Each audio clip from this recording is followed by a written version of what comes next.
Good evening students, I hope you all are doing well. Today we are going to do modifier placement. Now when we are talking about modifier placement, let me tell you it has a very prominent place while you are doing your evidence-based writing part.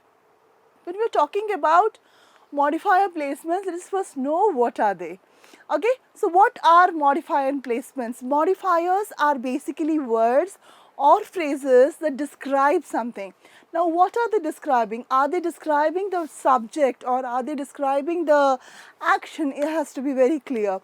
At the same time, it talks about appears directly next to the nouns, they logically describe. So therefore, we need to understand which words basically describe a subject or an action. It has to be placed next to it. That makes it easier.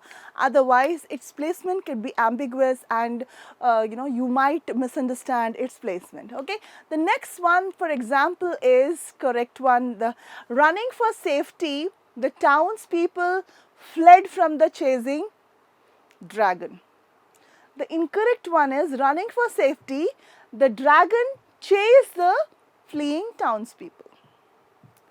Now why do we say who was running for safety? That is very important.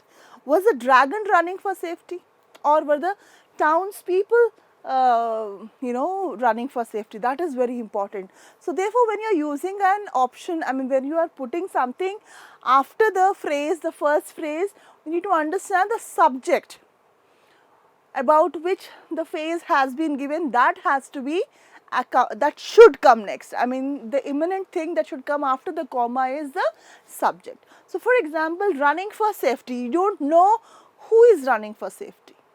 Yeah, but when we are comparing two things like the dragon and the townspeople, definitely dragon is more powerful, and we cannot say that the townspeople are scaring her away, but even the dragon is scaring it away. So therefore, we are scaring them away. So therefore, we need to understand running for safety. Who could have run for safety? Definitely the townspeople. Now when we talk about this, we don't use this. Instead, we use this because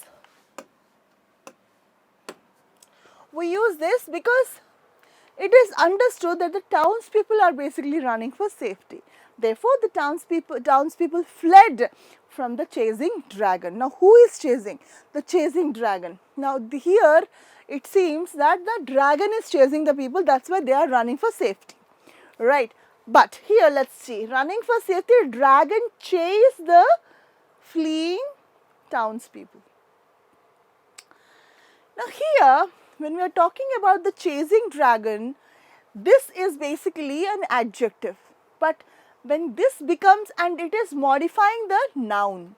But in this case, it is basically the verb. That is the difference, so that we have to understand. And whenever we have a phrase like this, after a comma, we should always have the subject in place. So we'll understand it as we go on doing some exercises, and as we work on them, we'll be understanding it better. Therefore, running for safety logically describes the townspeople, not the dragon. Therefore, the two must appear next to one another. Clear? So that is how it is going to be. Who is running for safety? The townspeople. From whom? The object chasing dragon. Okay, so let's go to the next slide and understand it better. What is modifying phrases? What is a modifier? Now, a modifier, what is a modifier? Modifier is which modifies the subject or the object or the verb. Now, what modifies a subject and what modifies a verb is very important. What modifies a subject is basically an adjective, and what modifies a verb is basically adverb. So these are something that we are going to talk about. We already spoke about the session that we had before this was basically adverbs and adjectives. We understood the placements of adjectives and adverbs and how they can be used, and in different circumstances and different situations how they modify basically the noun or the verb. We understood that better. So now here we are going to talk in depth about its functionality and how it can really change everything in perspective. Okay, so understanding the modifying phrases. Whenever you introduce a sentence with any adjectival phrase, what is an adjectival phrase? The words that describe the nouns. That phrase must modify the grammatical subject of the sentence. Now, when we have a adjective before the subject, actually it is going to, what does an adjective do? The adjective changes the, or modifies, basically modifies the subject. Therefore, an adjective also modifies a adverb. But whenever an adjective is placed next to the noun, that means it is actually basically modifying the subject and not the adverb. Even if it is modifying the adverb, it will modify the adverb. Adverb in turn modifies the verb. That is, So, what we are trying to understand is the placement of the adjective.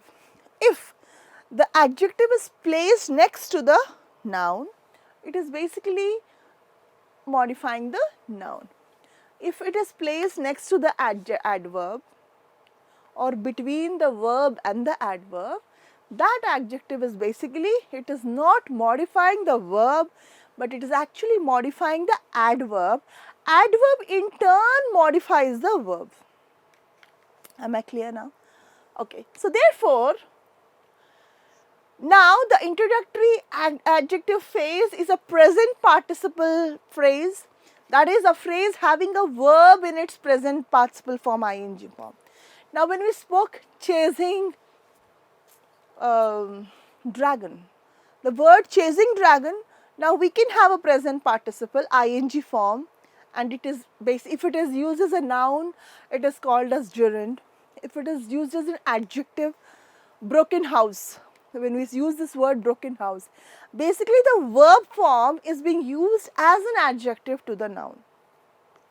Clear? In the same way, the present participle form of ing can be used also as an adjective for the noun, to describe the noun.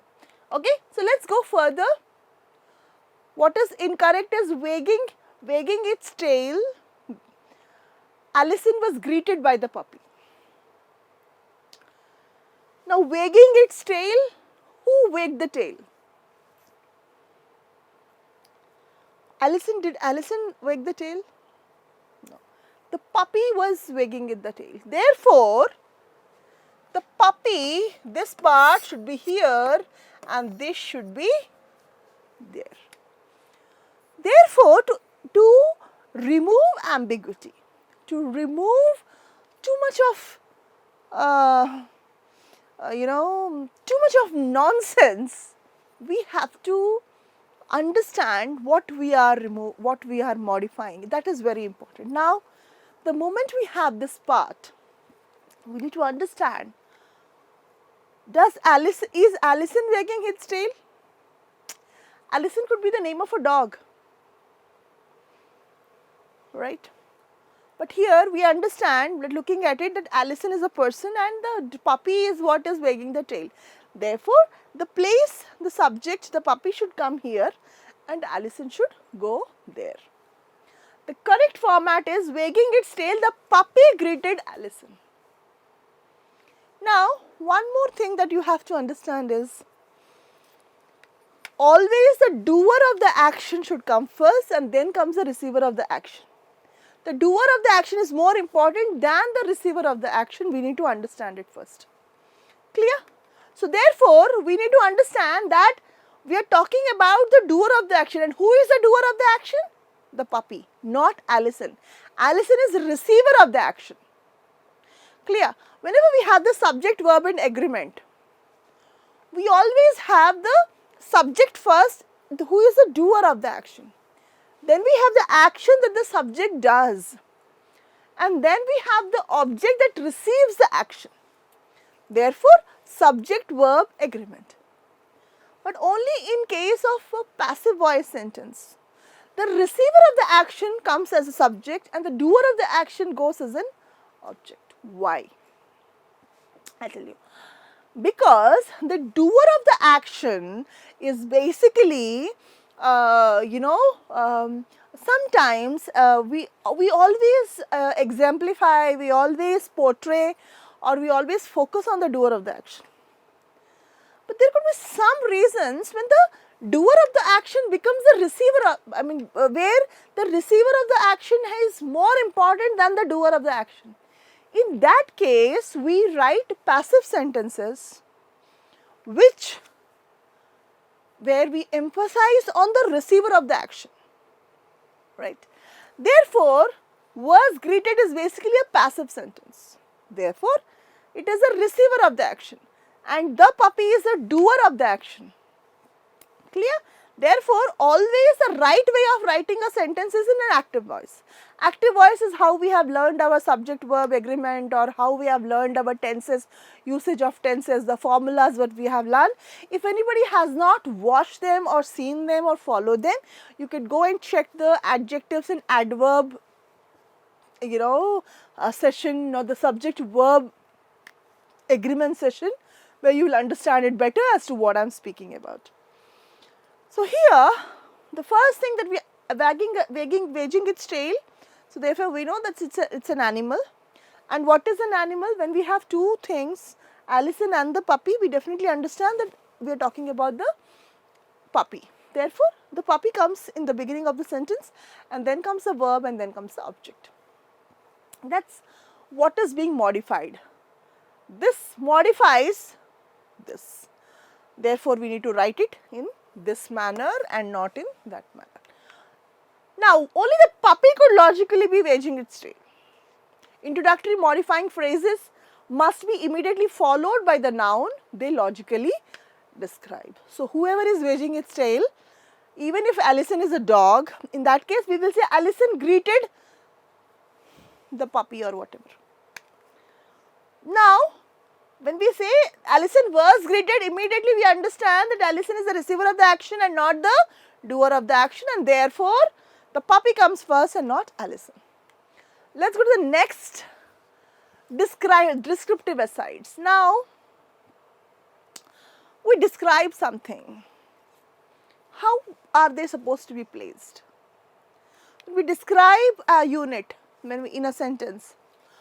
Probably we want to describe a subject, we want to describe the verb, how do we do it? Let us check.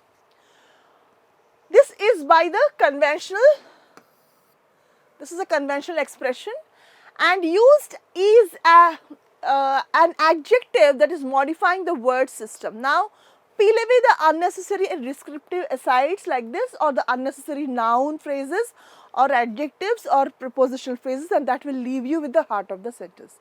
Let us check how. The actor used makeup, a man in his early 30s, to appear older for his recent role.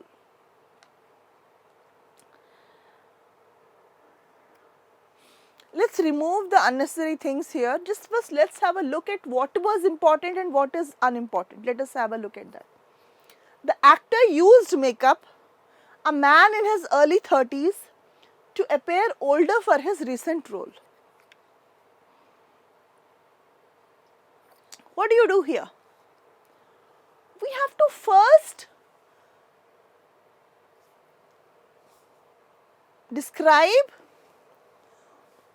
the actor's age, and then we have to use it. So, let us check how we can write it further. The actor, a man in his early 30s. Now, we are describing the actor.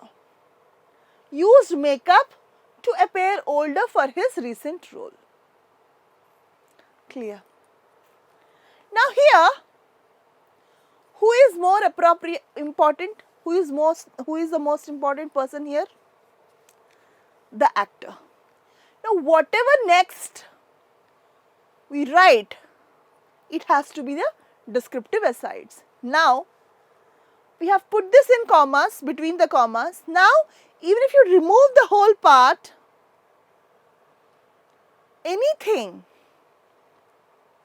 if a part of a sentence which is kept in between two commas, if that part is removed, still the sentence must make sense. Let's check this out. The actor used makeup to appear older for his recent role. Doesn't it sound fine enough?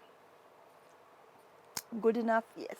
The actor used makeup, a man in his early 30s, to appear older for his. Too much. Right? It's too much. So we don't need this. Let's check. Only the actor could logically be described as a man in his early 30s. Descriptive asides are bound by commas or parentheses must be placed next to the noun. They logically. Now here, either we have put them in commas or we have put this. That is also fine. Absolutely fine. This is how you are going to place the descriptive asides to create a beauty in the sentence.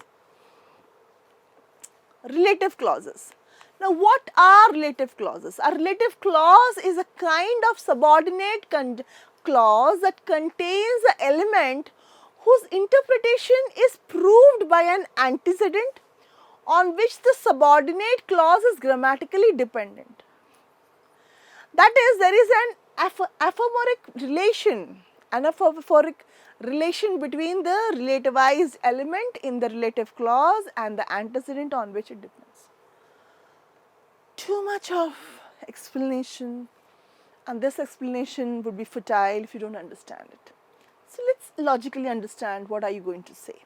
Now, whenever we use a relative clause,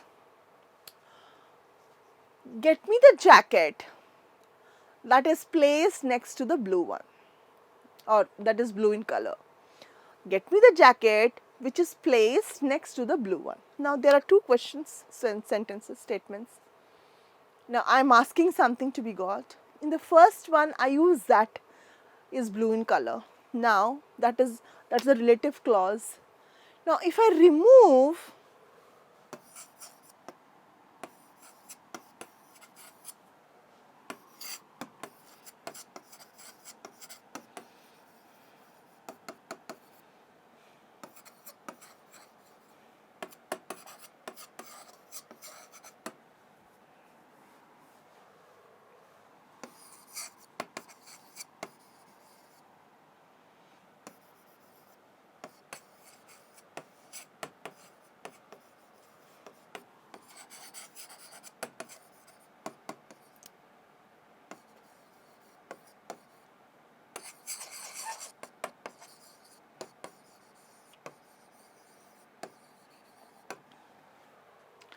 we have two kinds of questions, sentences.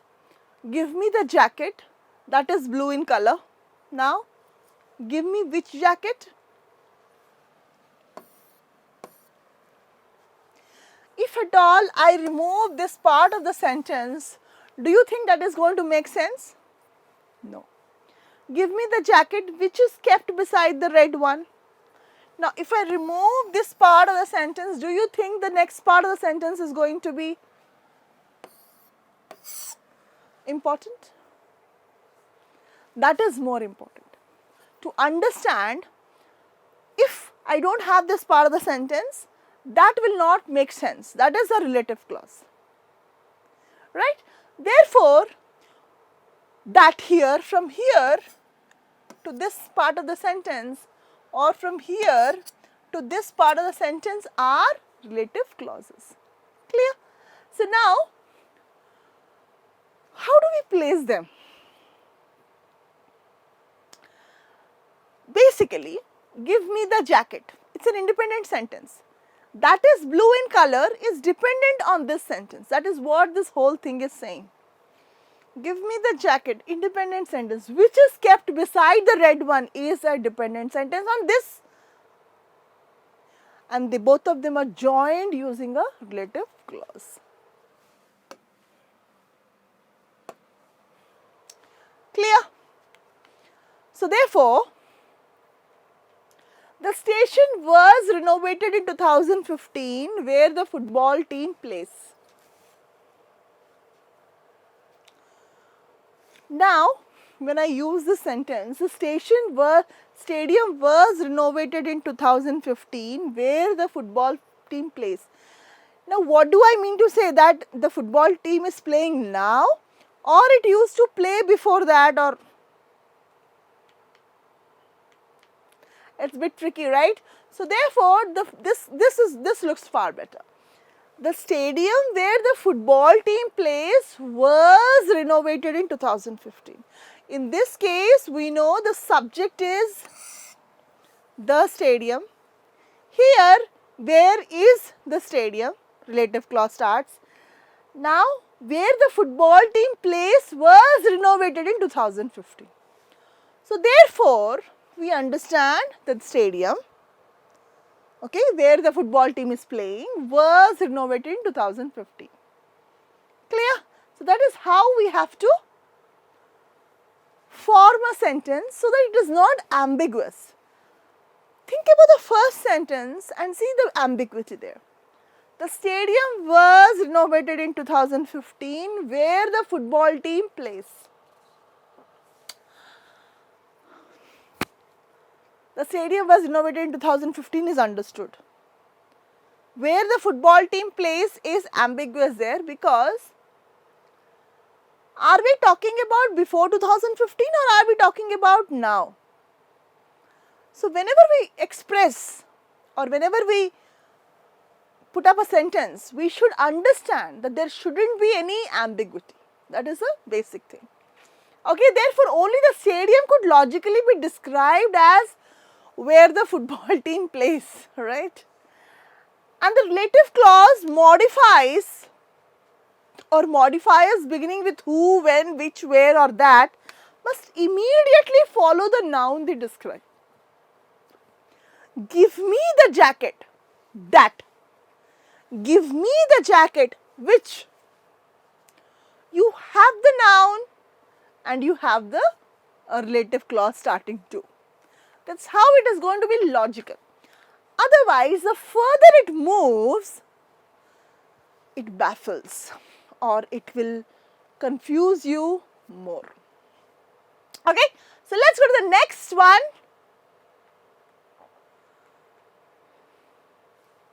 Look out for possessive nouns. Now, this is one more thing which we have to look at. Modifier placement errors often result when the noun that should be modified is made possessive. Let's see how. Spinning furiously, the dancer's poise impressed us all.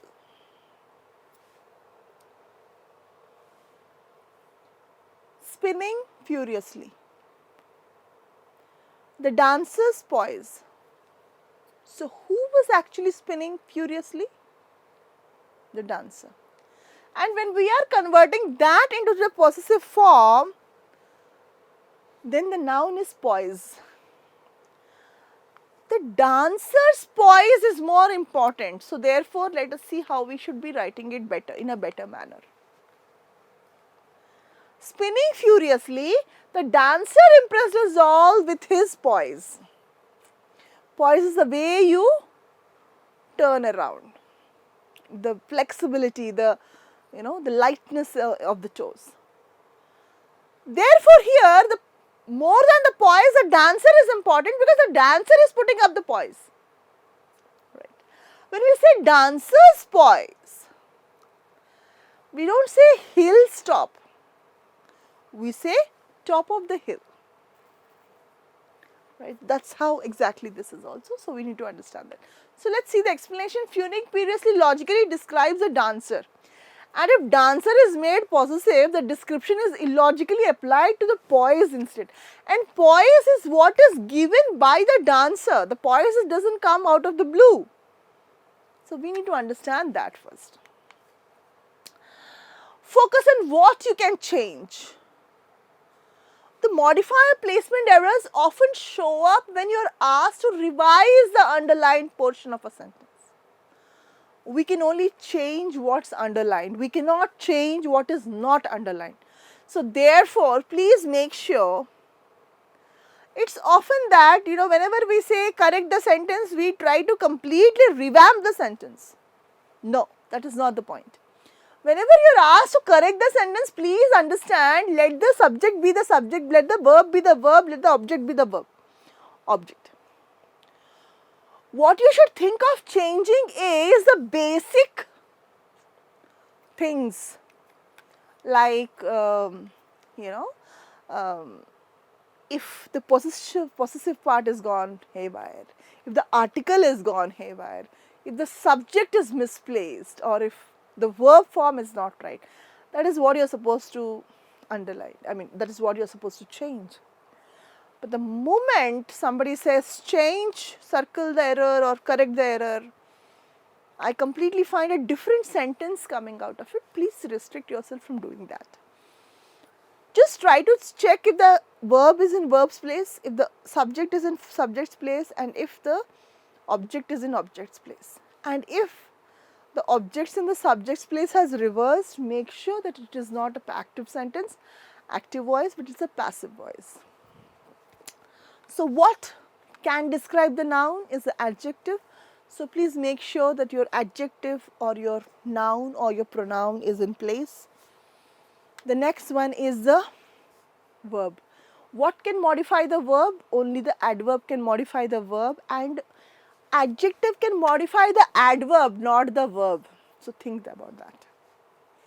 The next one is the object. Again, the object can be modified by the adjective, nothing more. So you just have to check this out, that's it.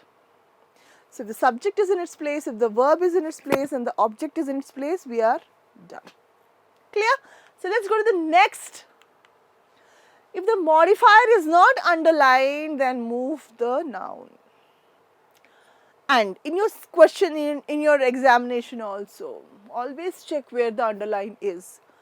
Whatever is underlined, that is what you can change. If something is not underlined, but you still feel that it can make better sense, it will not make sense, because we are not going to modify it. Clear? So that's for it, that's about it. Let's go to the next one. If the noun is not underlined, then move the modifier. Let's check it out with an example. The placement of modifiers in a sentence. Keep related parts of a sentence together to avoid the common mistakes of misplaced modifier. Now, it's like keeping your things together. It's like, making sure that all your things are placed properly so that there is no ambiguity in the ownership of the thing. Right. Therefore, it's the same with the sentence also. So, if something is modifying the noun, make sure it is kept near the noun and not near the verb. And if something is modifying the verb, make sure that is kept near the verb and not with the object. That's the same rhythm that it should be following. Therefore, the misplaced modifiers, the misplaced participle phrases and the dangling modifiers are basically, come into picture. They basically come into picture because we don't put things in its place. It could be our car keys to our bike keys, to our pencils and erasers, our shoes, to the nouns and verbs. So we follow the same rule everywhere, we misplace it. That is the first one, misplaced modifier. The second one is misplaced participle phrases. We'll check about that too. Then the dangling modifiers, and they are just put, and we don't know whether that adjective is actually modifying the noun or it is modifying the adverb or the object, we don't know. So let's sit with each one and clarify it. When we are talking about misplaced modifiers, any kind of a modifier can be misplaced.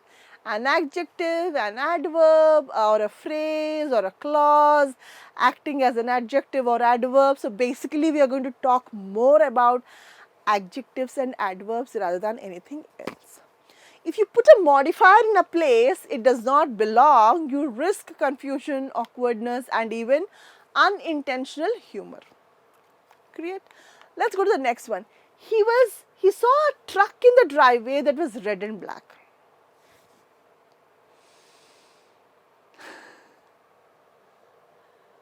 What was red and black, the truck or the driveway? It's very important. Let's check. If the red and black are the colors of the truck, then the driveway, write the sentence so that this is clear. He saw a red and black truck in the driveway. Clear? So that is basically a, now we cannot have a driveway in red and black, right? So probably it is a truck. So therefore, this sentence is more appropriate than this sentence. Clear? Let's go to the next sentence. They're basically misplaced modifiers. In the next sentence, it's doubtful that Anna wants to be cremated before she died. But the placement of the adverbial phrase suggests that's just what she wanted. Can you decide before you're dead you should be cremated? Perhaps anticipating what scientists would discover, Anna Anderson, who claimed to be missing, Anastasia, requested she be cremated before her death.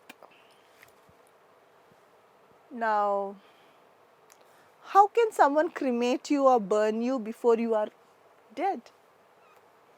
So what did she say? Did she ask you to literally go and cremate her? Or was it her wish to be cremated after her death? Or was it her wish to be cremated after her death, which she proclaimed before her death?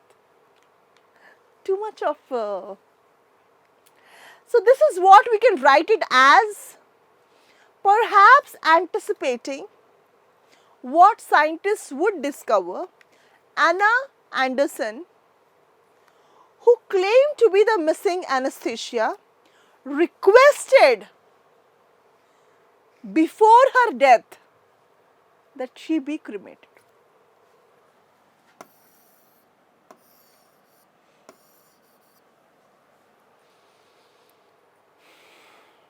That's it. Now here, requested, till here it was fine. She be cremated before her death means even before she died she should be cremated is what this means. But if we just change its place, it makes the best sense. Like before her death, that she be cremated. Clear? So, before whose death? Anna's death. So, before her death, that she be cremated is her wish, is what she is supposed to be understood. Okay? So, that's about missing modifiers and how you can change its place to create a better sense and how you will be able to make a better expression using it. In the following sentence, the placement of the modifier by Friday leaves us with a question. Did we know by Friday or would we call for a strike by Friday? Let's check this out. We knew by Friday we would call for a strike. We knew by Friday we would call for a strike. Unclear modifier. What did we know? Knew. To avoid any possible confusion, add that. It's so simple. We knew by Friday that we would call for a strike. We knew by Friday what? That we would call for a strike. So, the sentence is so clear now. We knew that by Friday we would call for a strike. Or we knew by Friday that we would call for a strike.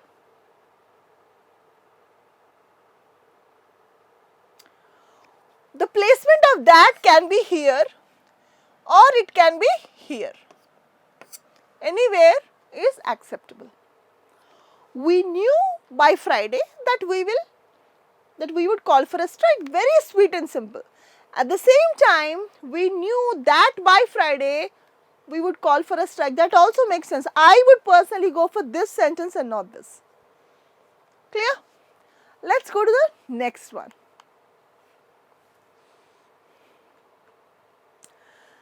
In these examples, the suggested rewritten versions are not the only possible ways to correct the problem. See, in English, it's so flexible.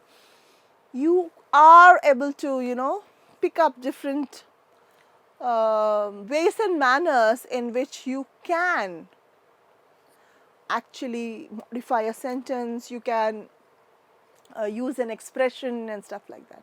So, revise your own sentences when you find confusing modifiers. You may not only correct the problem, but improve the sentence by making it more concise or changing its emphasis. Let's check how. Note that the placement of even a simple modifier can change the meaning of a sentence, as in the following example. Not all the home team players were available.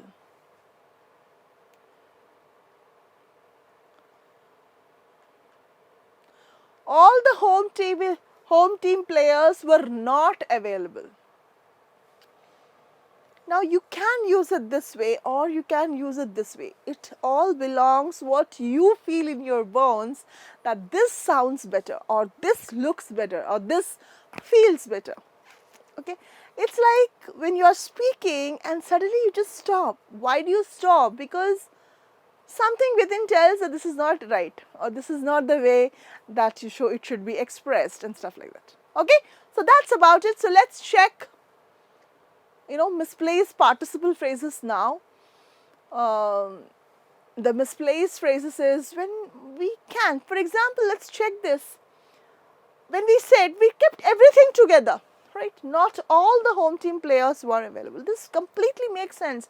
In no way I say that it is not making sense, but all the home team players were not available. This is so simple and so clear. That is what is more important. Clarity. Clarity in the expression is vital. Okay. The misplaced participle phrases. Let's check what is they. Among the most common misplaced modifiers are participle phrases. What are they? Let's check.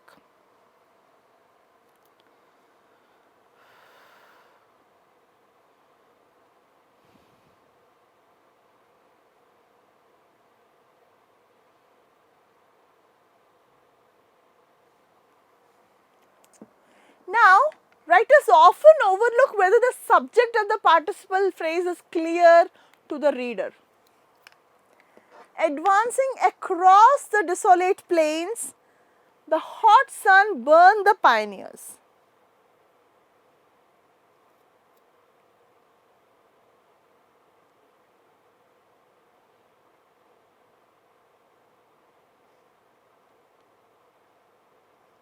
What does it mean?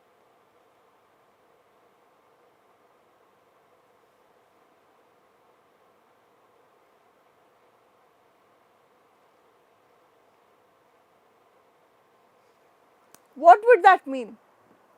Advancing across the desolate plains, the hot sun burned the pioneers. Now, advancing across the desolate plains, who was advancing across the plains is very important. The pioneers are advancing across the plains, not the sun. So, this has to be more clear. What did we see? Whenever we have sentence like this, a dependent sentence like this, we have to keep the noun next to the comma. Let's check. Advancing across the desolate plains, the pioneers were burned by the sun. Who burned it? The sun. But who was advancing the desolate plain? The pioneers. Therefore, I told you, every sentence is basically written in active sentence, and it is very, very rare that we should use a passive sentence. But in this case, the dependent sentence, because of the dependent sentence, we have to have the subject next. Now, I cannot have the hot sun, though it is the doer of the action. we still cannot, the dependent sentence is not dependent, or the action is not dependent on the son, but it is dependent on the person who are the pioneers. Therefore, looking at this part of the sentence, it is mandatory that we have the hot sun as the object and the pioneers as the subject. In this case, we have used a passive voice. Or the hot sun burnt the pioneers as they advanced across the desolate plains. If you are keen that you don't want to use a passive sentence, then this is one more way of using it, which also makes sense. So that is the beauty of the language. If you know the usage, if you know how you could use it, only thing that you have to maintain is clarity and don't have ambiguity. No matter how you decide to rewrite the sentence, make sure the modifier is modifying the right word. Let's check this. The placement, we'll check how it is going. The buildings on the hillside constructed of highly flammable materials were destroyed first.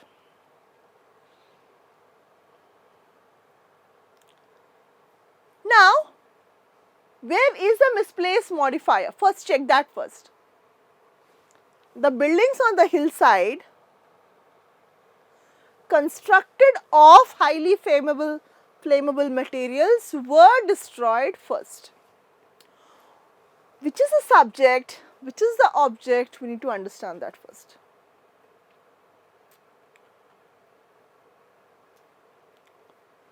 Now, but you can improve the sentence by placing the modifier next to the word it modifies. And what do you want to modify? Check this. In the following example, the placement of on the hillside between the buildings and the participle phase constructed of highly inflammable materials does not cause serious confusion.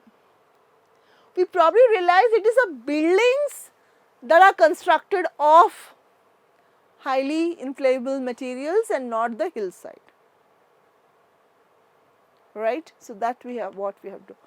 On the hillside, the buildings constructed of highly inflammable materials were destroyed first.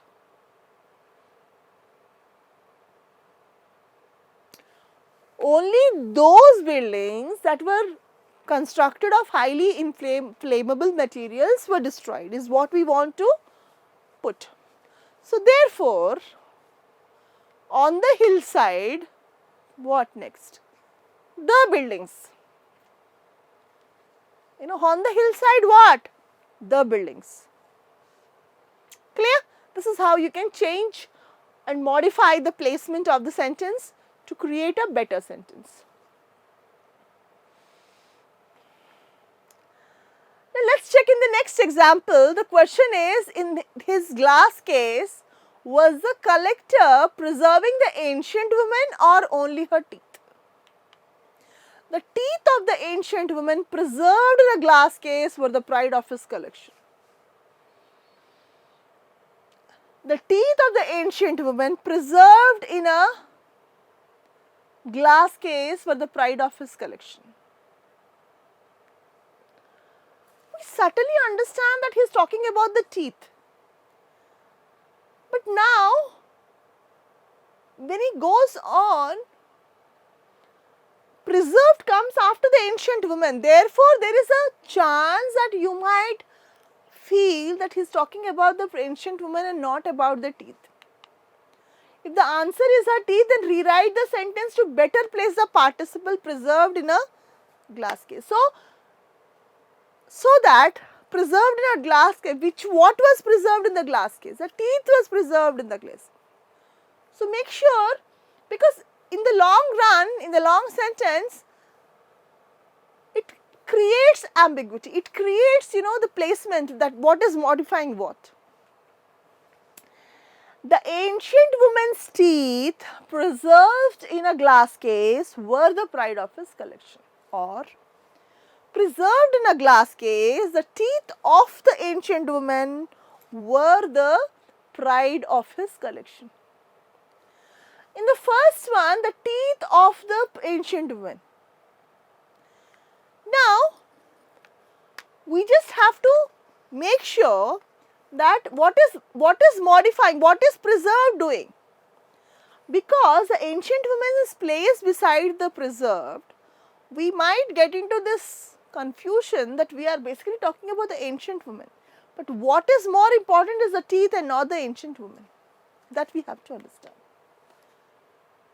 Now, the last one that we have is the dangling modifiers. When we talk about the dangling modifiers, we talk about how it creates confusion. Let's check. Dangling modifiers are similar to misplaced modifiers, except that the modifier is not just separate from the word, it modifies. It is missing the word, it modifies. Let's check. Now, the writer has a term being modified in mind but not on the paper. That is what a dangling modifier is. Having already eaten dinner, the idea of a cheeseburger was unappealing.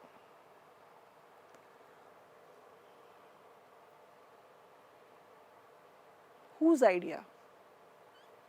Who had dinner? Now, the dangling participle is the most notorious of the dangling modifiers. Dangling participle. In this example, the participle phrase having already eaten dinner has nothing to modify. It is not modifying the idea or cheeseburger. One way to correct the problem is to add the missing word. Having already eaten dinner, I found the idea of a cheeseburger unappealing. Who had the dinner? I. So, what is it to be needed? The usage of I after the dependent sentence or the phrase. Clear? We might feel that it is not important, but who has eaten the dinner? And who feels the idea of cheeseburger is unappealing is very important. So, I have added I found. The idea was already there, just I found. Now, some more question to go by. In the following sentence, the participle phrase studying the lecture notes dangles in this sentence. Studying the lecture notes, the ecosystem structure became clear.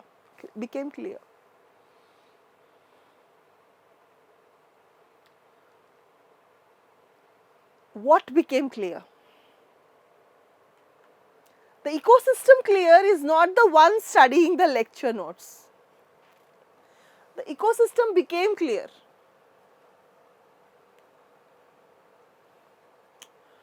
Who was studying the lecture? And what became clear to someone is the point. The ecosystem became clear when I studied the lecture notes. So, I am more important. I am the one who studied it, read it. So, I am very important. So, this is basically the missing dangling modifiers where we do not put in some sentences that are needed. And when we edit it, we might find them, but how many times do we actually edit is the point. Okay. So, let us go down in the next sentence, the infinite. What is infinite phrase? We added to with a verb, and that is infinite phrase. To win the election is lacking a word to modify, it cannot modify money. Let us check the sentence. To win the election, money is essential. Who wants to win the election? So, therefore, to win the election, a candidate needs money. Clear? Or to win the election, a candidate needs money. I mean, that is the best way how you can change it, right? In the following sentence, when upset and sad is an elliptical clause, meaning what a word or words have been omitted. In this clause, a subject and a verb are missing, they are implied but not started. When she was upset and sad. Let's check how. When upset and sad, her room was her refuge.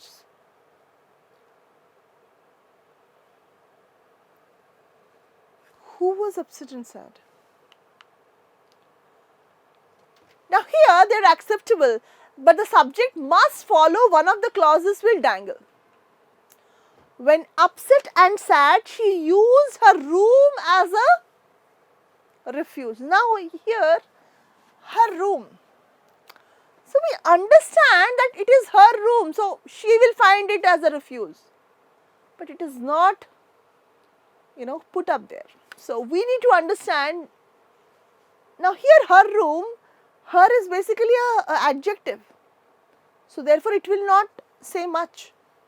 So what needs here is the word she, the pronoun she, to emphasize that she used her room as a refuge. So this is how you are going to work on dangling modifiers and how you are going to pick up, pick up finer, refined mistakes, and you are going to work on them. So let's answer the following questions. Stored under a tarp in the old barn, the farmer showed us a perfectly preserved model of a fort. What kind of an error is this?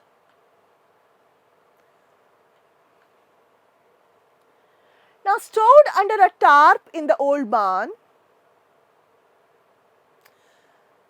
the farmer showed us a perfectly preserved model of a fort. Model A fort.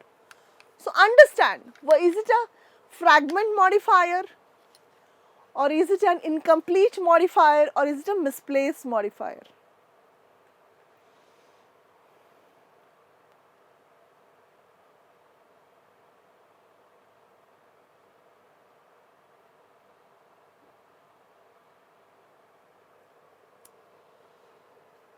Now here, in the beginning part of the sentence, let's check. Stored under a tarp in the old barn. What was stored? Stored under a tarp in the old barn. What was stored? Model A fort was perfectly preserved, by the farmer, or that is what has to be. So it has to, it is a misplaced modifier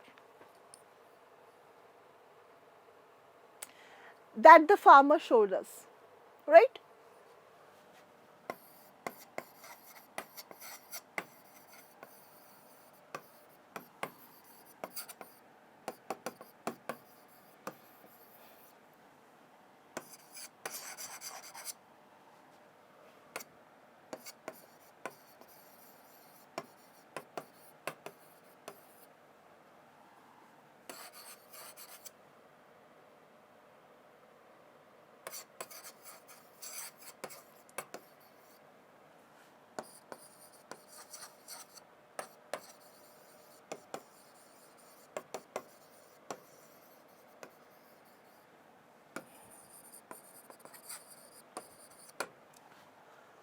This is important, that is important here. What is it now? Is it a misplaced modifier? Is it an incomplete modifier, or is it a fragment modifier? It's an incomplete modifier because we have not had this, and when we have this kind of a question first, we need to understand that we have to bring the noun forward, and once the noun is forward, then we have to make sure that we understand that now we have second a subject also, so we have to join that together. But the most important part is the model A fort, so that we have to create a relative clause also. So therefore it is an incomplete modifier. Okay, let's go to the next question.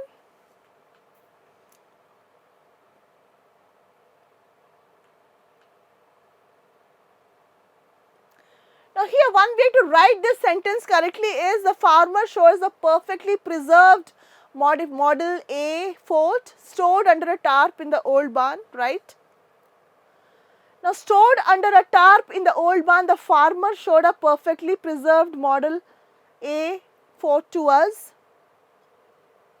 The perfectly preserved model A fort, the farmer showed us stored under a tarp. No, this does not sound well.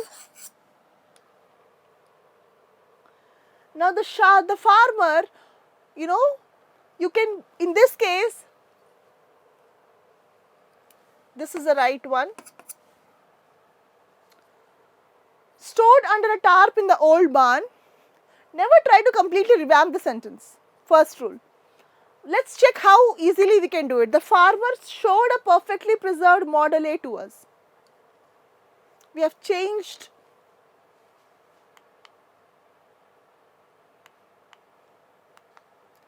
in this case I chose this option, right? A sentence can be written in different ways, and I will always go. What I did was also in my way, that was one way of modifying, or modifying things. So you should always understand how you are going to present it. Clear? Now stored under a tarp, old barn, the farmer, out of these three options, this is the right option. But actually, whenever we are talking about the storing under a thing, we need to understand what is being stored. Clear? So you can use this kind of a sentence more appropriately, or you can use that sentence where you want to talk about the model A Ford first. Okay, so that's about today, and I hope you enjoyed this session, and I hope I could be more informative, and this session has really made it well to tell you that how this has all helped you to understand dangling modifiers better. Thank you so much.